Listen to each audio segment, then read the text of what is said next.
এই তোমার আসার সময় হলো, সেই কতক্ষণ ধরে তোমার পানে চেয়ে আছি, ক্লান্ত হয়ে গেছি।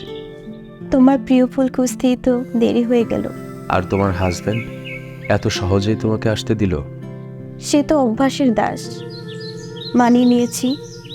প্রেমিকাদের প্রেমিকের তরে কত কিছুই তো মানিয়ে নিতে হয়। আজকে কিন্তু অল্প সময় থাকলে চলবে না। কেন? বেশি সময় থাকলে কি হবে? ছায়াসঙ্গী সে তো দিনের আলো ফুরালেই আধার নামার আগেই হারিয়ে যায়। তোমার চোখের নিচে ডার্ক সার্কেল পড়েছে অনেকটা। রাতে ঘুমাও না, নিজের যত্ন নাও না কেন? স্বামী সংসারের চাপ কি অনেক বেশি? সংসারের দায়ে প্রেম পূজারীর কি আসে যায়?